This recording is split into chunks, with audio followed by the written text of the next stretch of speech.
So before Football Focus here on BBC One, eating well doesn't need to cost a fortune. How we eat and drink today reflects how we live. And these days, saving money is a priority. But the good news is that cheap eats can still be packed full of flavour. We're here to show you that whatever your budget, fantastic tasting food and drink is never out of reach. Michelin-starred pub landlord Tom Kerridge knows what he's talking about when it comes to creating delicious food on a shoestring. This whole meal probably costs around about £2 a head in total. Our drinks expert, Kate Goodman, shares her secrets for bagging a bargain when buying wine. Spain is a great place to look for good value for money. And restaurateur Tony Kitous champions an often overlooked ingredient that could save you a fortune on your shopping bill. Eating well does not have to come at a price. And I make a foolproof but delicious, inexpensive dessert. Welcome to a budget-busting food and drink. Cheap ingredients often just need a bit of good PR to sound attractive. Cheap doesn't particularly sound tasty, does it? Restaurateur Tony Kitous is a devotee of one ingredient that's tasty, versatile and fantastic value for money. People tucking into food in a restaurant, then Tony reaching for a jazzy apron. If you want good food, you've got to pay for it. Or at least that's what we are all led to believe. But actually, eating well does not have to come at a price.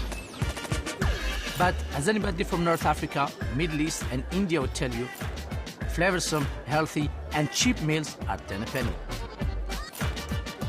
And the ingredient that's at the heart of many of those cost-cutting dishes is the humble chickpea. If you are on a budget, I would definitely recommend dried chickpeas. They're cheap to buy, and once you soak them overnight, it gives you double the amount. Cheap they might be, but beige, bland and boring, believe me, they're not. And they are good for you too. They are high in fibre, a great source of protein. They even reduce cholesterol. It's not just the health benefit or their value for money that's made them the staple of choice of so many nationalities around the world. Despite being cheap, chickpeas taste great, and you can make all kinds of meals with them.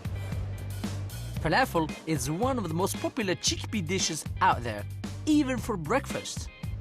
People get surprised that we have chickpeas for breakfast. I love chickpeas for breakfast. 1.5 kilos of chickpeas, you can make about 150 pieces of falafel. This is a huge value for money. You can feed a whole family for 3 days.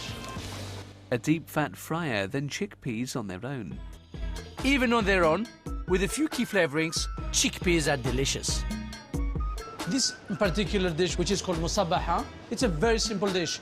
Boiled chickpeas, a little bit of lemon juice, a little bit of garlic, a little bit of cumin, salt. And this smells just amazing. I just can't wait to eat it. And we'll top it up with a dip made of tahina and yogurt. Not only chickpea you can make so many dishes with, but you can even use chickpeas for puddings. Chickpea milk pudding is probably the equivalent to the panna cotta that Italians have. Ground down chickpeas or ground flour forms the basis of this delicious dessert. It's a very cheap dish to make, and depending on the personal flavors and taste, you can have it with either flavor it with either cinnamon or either orange blossom water or rose water. You can see the mixture is thickening up, and the flavors of the nuttiness of the chickpea and the cinnamon is coming out. So don't underestimate the not-so-humble chickpea. Not only are they incredibly cheap, they are also surprisingly versatile. Packed full of nutrition and fabulously flavorsome, for me, this ingredient is an integral part of some of the tastiest food you can eat. Underrated by some, I think it's time we all wake up to just how good chickpeas actually are.